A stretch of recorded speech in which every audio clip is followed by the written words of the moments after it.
வெற்றி பெற செய்வோம், வெற்றி பெற செய்வோம், வெற்றி பெற செய்வோம் என்று வாய்ப்பளித்த அனைவருக்கும் நன்றி, வணக்கம். அடுத்தபடியாக அனைத்து இந்திய அண்ணா திராவிட முன்னேற்ற கழகத்துடைய மாநகர் மாவட்ட தலைவர் அருமை அண்ணன் சீனிவாசன் அவர்கள் உங்களுடன் உரையாற்றுவார்.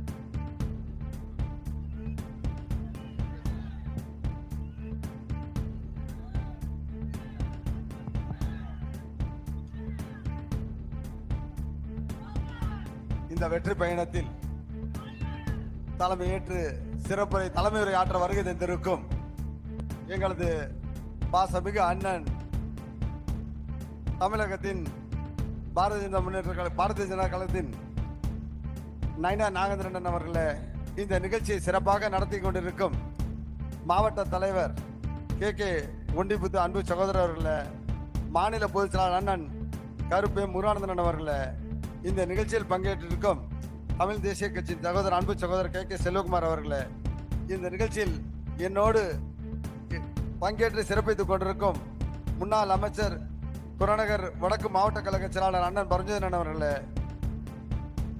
தெற்கு மாவட்ட கழக செயலாளர் முன்னாள் நாடாளுமன்ற உறுப்பினர் அண்ணன் பா குமாரன் அவர்களே, கழக அமைப்பு செயலாளர் அண்ணன் ரத்னவல்லன் அவர்களே, முன்னாள் அரசு தலைமை கொறடா அண்ணன் அமைப்பு செயலாளர் அண்ணன் ஆர் மனோன் அவர்களே, முன்னாள் அமைச்சர் கழக அமைப்பு செயலாளர் அன்பு சகோதரி எஸ் வளர்மதிலே மற்றும் இந்த நிகழ்ச்சியில் பங்கேற்று சிறப்பித்துக் கொண்டிருக்கும் என்னோடு பங்கேற்கும் இந்த பகுதியின் ஆற்றல் மிக்க பகுதி கழக செயலாளர்கள், மாவட்ட கழக நிர்வாகிகள், வட்டக்கழக நிர்வாகிகள் மற்றும் பாரதிய ஜனதா கட்சியின் அனைத்து நிலையில் உள்ள நிர்வாகிகளே, அனைவருக்கும் மாலை நேரத்து வணக்கம். இந்த நிகழ்ச்சியில இந்த எழுச்சியை பார்த்த உடனே தமிழகத்தில் 234க்கு 234 வெற்றி பெறும் கட்டியம் கூறுவதாக அமைந்துள்ளது. இந்த தொகுதியோட சட்டமன்ற உறுப்பினர் யாருன்னு உங்களுக்கு தெரியும்.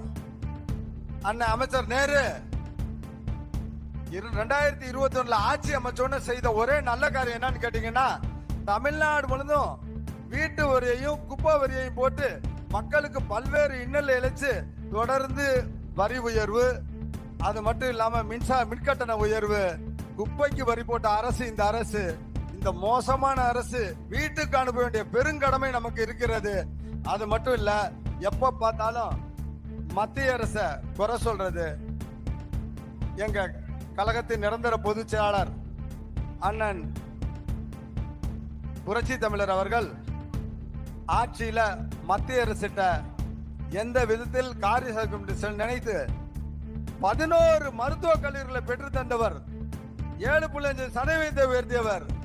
அது மட்டுமல்லாமல் இதே புரட்சி அம்மா அவர்களும் சரி, மத்திய அரசோடு தமிழகத்தில் முன்னேற்ற தமிழகத்தில் இந்தியாவின் முதல் மாநிலமாக கொண்டு வந்தவர். போலியாக விளம்பர மாடல் அரசாக இந்த அரசு, பொம்மை முதல்வர் ஸ்டாலின் அரசு, வீட்டுக்கு அனுப்ப வேண்டிய அரசு. இந்த அரசை பொறுத்தவரை விளம்பர அரசு, மக்களுக்கு எந்த விதமான நல்ல சிலை தொடர்ந்து மக்களுக்கு மக்கள் விரோத ஆட்சி நடத்துகின்ற இந்த பொம்மை முதல்வர் ஸ்டாலின் அரசு விரைவில் வீட்டுக்கு அனுப்ப என்டிஏ கூட்டணி அனைத்து இந்திய அண்ணா திராவிட முன்னேற்ற புரட்சி தமிழர்கள் தலைமையில் பாரதிய ஜனதா கூட்டணியில் தமிழகம் முழுவதும் 234 தொகுதிக்கு 230 வெற்றி பெறுவோம் என்று கூறி விடைபெறுகிறேன். நன்றி, வணக்கம். அடுத்தபடியாக தமிழகம் தலைநிமிர தமிழரின் பயணத்தின் கதாநாயகன் மாநில தலைவர் அருமை சகோதரர் நயினார் நாகேந்திரன் அவர்கள் உங்களிடம் எழுச்சி உரையாற்றுவார். அனைவருக்கும் வணக்கம். தமிழகம் தலைநிமிர தமிழனின் பயணமாக இன்றைக்கு தமிழகத்தின் இறுதிய பகுதியாக இருக்கிற திருச்சிராப்பள்ளியில் இந்த நிகழ்ச்சி நடந்து கிட்டத்தட்ட 67 மாவட்டங்களில் 47 மாவட்டங்களில் இந்த பயணம் இன்றைக்கு நிறைவு பெற்று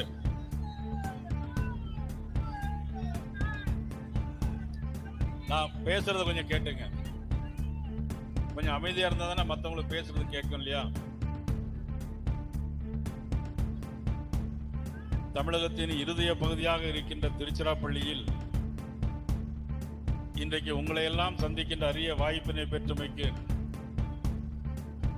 இறைவனுக்கு இதயபூர்வமான நன்றியை நான் தெரிவித்துக் கொள்கிறேன். இந்த நிகழ்ச்சியில் தலைமையேற்று நடத்தி கொண்டிருக்கிற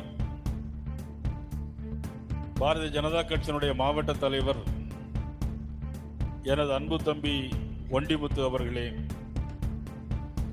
மாநில பொதுச் செயலாளர் கருப்பு முருகானந்தம் அவர்களே, அவர்களோடு இந்த நிகழ்ச்சியை தமிழகம் முழுவதும் ஏற்பாடு செய்து நடத்தி கொண்டிருக்கிற தஞ்சாவூர் இளங்கோ, திருவள்ளூர் லோகநாதன், மகா சுசீந்திரன் உள்ளிட்ட மற்றும் நமது தோழமை கட்சிகளாக இருக்கிற அனைத்து இந்திய அண்ணா திராவிட முன்னேற்ற கழகத்துடைய பொதுச் செயலாளர் அண்ணன் எடப்பாடி பழனிசாமி அவருடைய ஆலோசனையின் பேரில் இங்கே வருகின்றிருக்கிற மாவட்ட கழக செயலாளர் எனது அருமை தம்பி சீனிவாசன் அவர்களே, கழகத்தின் மாவட்ட செயலாளர் புறநகர் பகுதியினுடைய மாவட்ட செயலாளர் அருமை அண்ணன் பரஞ்சோதி அவர்களே, தெற்கு மாவட்ட கழக செயலாளரும் முன்னாள் நாடாளுமன்ற உறுப்பினருமான அன்பு சகோதரர் குமார் அவர்களே, முன்னாள் கழக அமைப்பு செயலாளர், நாடாளுமன்ற உறுப்பினர், அம்மா பேரவையினுடைய மாநில முன்னாள் செயலாளர், நானும் முன்னாள் செயலாளர் அன்புக்குரிய அண்ணன் ரத்னவேல் அவர்களே, எனது அன்புக்குரிய சகோதரர் கொரடா மனோகரன் அவர்களே, முன்னாள் அமைச்சர் வளர்மதி அவர்களே, இணை பொருளாளர் சிவசுப்பிரமணியன் அவர்களே, மாநில செயற்குழு உறுப்பினர் ராமசூப் அவர்களே, நமது அகில இந்திய தேசிய ஒருங்கிணைப்பாளர் மதிப்புக்குரிய ஆசீர்வாதம் ஆச்சாரி அவர்களே, தமிழ் மாநில காங்கிரசினுடைய தெற்கு மாவட்ட தலைவர் குணா அவர்களே, தமிழ் மாநில காங்கிரசினுடைய தலைவர் இன்டர்நெட் ரவி அவர்களே, நமது பாரிவேந்தர் கட்சி ஆலோசனை செய்தார் புரட்சித்தலைவர் எம்ஜிஆர் அவர்கள். நான் ஒரு முறை சட்டமன்றத்திலே பேசினேன். கேளம்பாக்கத்திலிருந்து மக்கள் அவதிப்படுகிறார்கள், திருச்சியிலிருந்து பஞ்சப்பூருக்கு அங்கு பேருந்து நிலையத்தை மாற்றி அவதிப்படுகிறார்கள். பேருந்து நிலையம் இருக்கிறது, கோடிக்கணக்கான ரூபாய்களை கட்டி வைத்து பேருந்து நிலையத்தை கட்டி வைத்திருக்கிறார்கள் உள்ளூர் அமைச்சர்கள். ஆனால் அங்கே பேருந்து வசதி யாருக்கும் இருக்கிறதா என்று சொன்னால் அதுதான் இல்லை. இங்கே இருக்கிற பள்ளி கல்வித்துறை அமைச்சர் இருக்கிறார். எல்லா பள்ளி கட்டிடங்களிலும் ஒரு இடத்தில் கூட அரசு பள்ளி கட்டிடங்கள் உருப்படியான நிலைமையில் இல்லை. திருவள்ளூரிலே திருவள்ளூர் மாவட்டத்தில் சுவர் இடிந்து விழுந்து ஒரு மாணவன் பலியானார். திருநெல்வேலி என்னுடைய தொகுதியிலே கழிவறை சுவரில் இருந்து 3 பேர் பலியானார்கள். அரசு பள்ளிகளில் மாணவர்கள் வகுப்பறையிலே மருந்து அழைகிறார்கள், கஞ்சா குடிக்கிறார்கள். போதைப் பொருட்கள் அங்கு அதிகமாக நடமாட்டம் இருக்கிறது. ஆனால் இதையெல்லாம் கண்டுகொள்ளாமல் இவர்கள் இன்றைக்கு அமைச்சர்கள் என்ன வேலை செய்து கொண்டிருக்கிறார் என்று சொன்னால், துணை முதலமைச்சருக்கு துணையாக போகின்ற அமைச்சராகத்தான் இருக்கிறாரே தவிர பள்ளி கல்வித்துறை அமைச்சராக இருப்பதாக தெரியவில்லை. எங்களுக்கு இங்க நகராட்சித்துறை அமைச்சரை பொறுத்த மட்டிலும் இந்த பகுதி திருச்சி நகராட்சி இன்னைக்கு குண்டும் குழியுமாக இருக்கிறது. நேற்று சேலம் ஆத்தூர் நகருக்கெல்லாம் போயிருந்தோம். ஒரு வழியாக கூட அங்க போய் சேர முடியாது, அவ்வளவு குண்டும் குழியுமாகத்தான் இருக்கிறது. ஆக நகராட்சித்துறை என்ன பண்ணுகிறார் என்றுதான் தெரியவில்லை. பல இடங்களில் குடிநீர் பிரச்சனை இருக்கிறது. என்னுடைய தொகுதியிலேயே குடிநீர் பிரச்சனை ஏராளமாக இருக்கிறது. 20 ஆண்டுகளுக்கு முன்னாலே போடப்பட்ட குடிநீர் திட்டங்கள். ஆனால் காவிரியில் இருந்து இன்னைக்கு கிட்டத்தட்ட திருச்சி மாவட்டம் முழுவதும் எல்லா இடங்களுக்கும் காவிரியில் தண்ணீர் போகிறது. இருந்தாலும் தண்ணீர் பற்றாக்குறை, குடிநீர் பற்றாக்குறை. ஆனால் இதையெல்லாம் சரிவதற்காக திருச்சி மாவட்டத்தில் மட்டும் பாரத நரேந்திர மோடி அவர்கள் ஜல்ஜீவன் திட்டத்தின் மூலமாக 6 லட்சம் வீடுகளுக்கு குடிநீர் இணைப்பு கொடுத்தது மத்திய அரசு. இந்த திருச்சிராப்பள்ளி மாநகராட்சி போல 11 மாநகராட்சிகளுக்கு 1500 கோடி ரூபாய் ஸ்மார்ட் சிட்டி திட்டம் மூலம் கொடுத்தது மத்திய அரசு. Smart city. ஆனால் என்ன வேலை செய்திருக்கிறார்கள்? எந்த பாதாள சாக்கடையும் முறையாக இல்லை, போக்குவரத்து சாலை வசதிகள் முறையாகவில்லை. திருநெல்வேலி மாநகராட்சி, திருச்சி மாநகராட்சி, சேலம், ஈரோடு மாநகராட்சிகளுக்கு தலா ஒவ்வொரு மாநகராட்சியிலும் 1500 கோடி ரூபாய் கொடுத்திருக்கிறார். இதே மாவட்டத்தில் இங்கே வாழை அதிகமாக விவசாயம் நடைபெறுகிறது. வாழைப்பழத்திற்கு ஆதரவு விலை தருவதாக சொன்னார்கள். ஆதரவு விலை தருவதாக சொல்லிவிட்டு இதுவரையிலும் அவர்கள் செய்யவில்லை. இவ்வளவு ஒரு மோசமான ஆட்சி இங்கு நடைபெற்றுக் கொண்டிருக்கிறது. ஆனால் இவ்வளவு மோசத்திலும்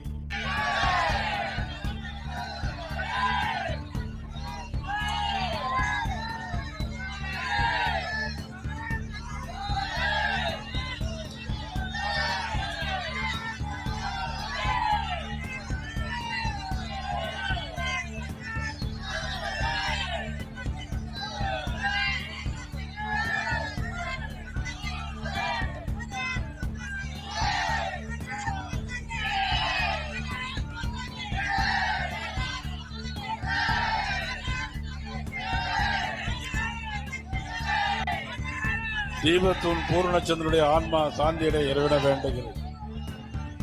ஆனால் அதோடு விட்டுவிடவில்லை. எல்லாம் ஆஃப் பண்ணிடும். ஆனால் அதோடு விட்டுவிடவில்லை. அந்த தீபம் ஏற்ற வேண்டும் என்ற நீதிபதி உத்தரவை மதிக்காமல்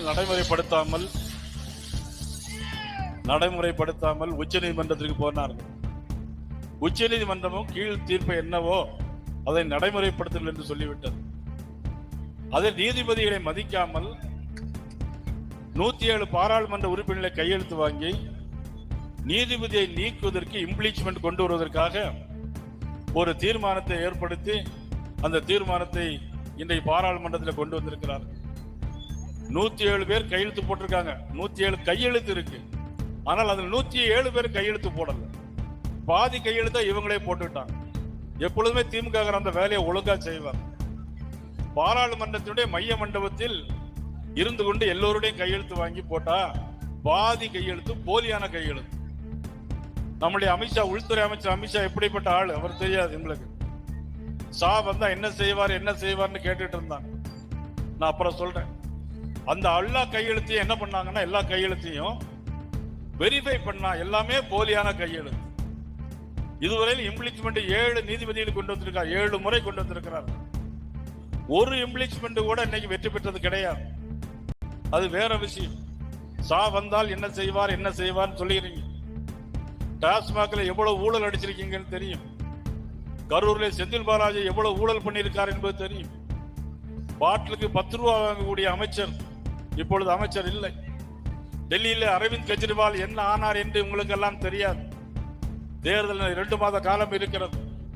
அரவிந்த் கெஜ்ரிவாலுக்கு ஏற்பட்ட கதி தமிழ்நாட்டில் இருக்க டாஸ்மாக் அமைச்சர்களுக்கு நிச்சயமாக வந்து சேரும். இது தேசிய ஜனநாயக கூட்டணி. யார் முதலமைச்சராக வர வேண்டும் என்பது ஒரு பக்கம், யார் முதலமைச்சராக இருக்கக்கூடாது என்பதற்காக உருவாக்கப்பட்ட கூட்டணி இந்த கூட்டணி. அண்ணன் இபிஎஸ் அவர்கள் அதிமுகவை பொறுத்த மட்டிலும் இந்த கூட்டணியை பொறுத்த மட்டிலும் தமிழகத்தில் அவர்தான் தலைவர், அவர்தான் முதலமைச்சராக வர வேண்டும் என்பதற்காக ஏற்படுத்தப்பட்ட கூட்டணி இந்த கூட்டணி.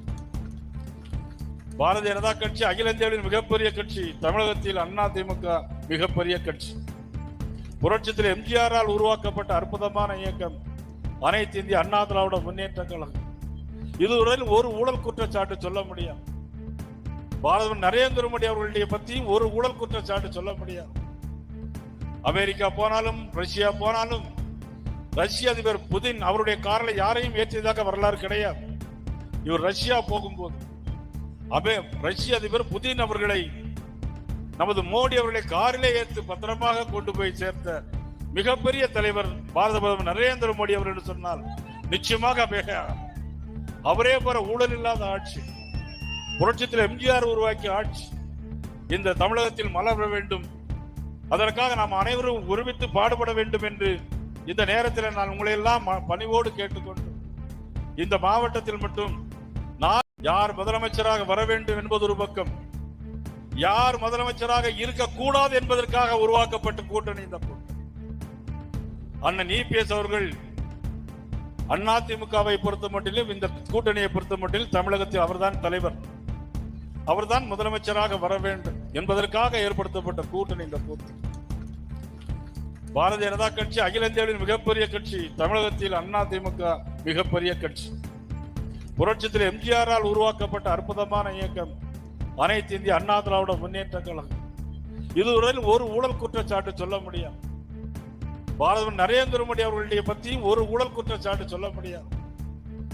அமெரிக்கா போனாலும் ரஷ்யா போனாலும் ரஷ்ய அதிபர் புதின் அவருடைய காரில் யாரையும் ஏற்றியதாக வரலாறு கிடையாது. இவர் ரஷ்யா போகும்போது ரஷ்ய அதிபர் புதின் அவர்களை நமது மோடி அவர்களை காரிலே ஏற்று பத்திரமாக கொண்டு போய் சேர்த்த மிகப்பெரிய தலைவர் பாரத பிரதமர் நரேந்திர மோடி அவர் என்று சொன்னால் நிச்சயமாக அவரே போற ஊழல் இல்லாத ஆட்சி, புரட்சித்தில் எம்ஜிஆர் உருவாக்கிய ஆட்சி இந்த தமிழகத்தில் மலர வேண்டும். அதற்காக நாம் அனைவரும் ஒருமித்து பாடுபட வேண்டும் என்று இந்த நேரத்தில் நான் உங்களை எல்லாம் பணிவோடு கேட்டுக்கொண்டு, இந்த மாவட்டத்தில் மட்டும் 4 லட்சம் பேருக்கு 6000 ரூபாய் வீதாக 450 கோடி ரூபாய் நரேந்திர மோடி அவர்கள் தருகிறார்கள். இவர்கள் 1000 ரூபாய் கொடுக்கிறார்கள். 1000 ரூபாய் 30 மாதம் கழித்து கொடுத்தார்கள். ஆனால் நியாயமாக என்ன செய்திருக்க வேண்டும்? 1000 ரூபாய் பாராளுமன்றத்திற்கு கொடுக்கும் போது 30,000 ரூபாய் சேர்த்து கொடுக்க வேண்டும். ஏனென்றால் 30 மாதங்கள் கழித்து தான் அந்த ரூபாயை கொடுக்க ஆரம்பித்தார்கள் தேர்தலுக்கு. கடந்த ஆண்டு பொங்கலுக்கு ரூபாய் தரவில்லை. ஆனால் இபிஎஸ் அவர்கள் பொங்கலுக்கு ரூபாயும் கரும்பும் சேர்த்து கொடுத்தார்கள். ஆனால் கடந்த ஆண்டு திராவிட முன்னேற்ற கழகம் தரவில்லை. ஆனால் இந்த பொங்கலுக்கு பாரதிய ஜனதா கட்சி சார்பாக நாங்கள் வேண்டுகோள் வைத்திருக்கிறோம், நீங்கள் 5000 ரூபாய் கொடுக்க வேண்டும் என்று. ஆனா அவங்க தீர்மானம் என்ன போட்டுங்கன்னா, பொங்கலுக்கு 10,000 ரூபாய் நாங்க கொடுக்க போறோம் ஓட்டுக்காக. இன்னைக்கு 10,000 ரூபாய் அரசாங்க பணத்தை கொடுக்கிறதுக்கு இன்னைக்கு திமுக தயாராகி கொண்டிருக்கிறது. ஆக எந்த சூழலில் வருகின்ற தேர்தலில் நாம் அனைவரும் ஒன்றுபட்டு தேசிய ஜனநாயக கூட்டணி, வலுவான கூட்டணி, இன்னும் பல கூட்டணி நமக்கு வந்து சேரும். இந்த மாதிரியான ஒரு சூழ்நிலையில் தமிழகத்தில் ஆட்சி மாற்றம் ஏற்படும். திமுகவினர் அவருக்கு பிறகு என்ன நடைபெறும் என்பதை நீங்கள் பொறுத்திருந்து பார்க்க வேண்டும் என்று இந்த நேரத்தில் அன்போடு கேட்டு, இந்த நிகழ்ச்சியை சிறப்பான முறையில் ஏற்பாடு செய்த மாவட்ட தலைவர் அவர்களுக்கும் அவளோடு ஒத்துழைத்த அனைவருக்கும், வருகை தந்து சிறப்பித்த அண்ணா திராவிட முன்னேற்ற கழகத்தினுடைய அமைச்சர்கள், மாவட்ட தலைவர்கள், ஒரு 10 ஆண்டுகளுக்கு முன்னால் நாங்கள் எல்லோரும் ஒரே மேடையில் இருந்தோம், இப்பொழுதும் ஒரே மேடையில் இருக்கிறோம். ஆக எப்பொழுதும் ஒரே மேடையில் இருந்து தமிழகத்தின் நல்லாட்சி மலர்வதற்கு உறுதுணையாக இருந்து பாடுபட வேண்டும் வேண்டும் என்ற நேரத்தில் கேட்டு வாய்ப்புக்கு நன்றி கூறி விடைபெறுகிறேன். நன்றி, வணக்கம். நன்றி உரை முன்னாள் மாவட்ட தலைவர் அருமை அண்ணன் பார்த்திபன் அவர்கள். ஐஜேகே சார்பாக தலைவர் அவர்களுக்கு திருச்சி மாவட்ட சார்பாக மாலை அணிவித்து மரியாதை செலுத்துகிறார். டாக்டர் பாரிவேந்தர் வாழ்க. பாரதிய ஜனதா கட்சியினுடைய ஒரு நிமிஷம் பாட்டால் எடுத்து பாப்பா.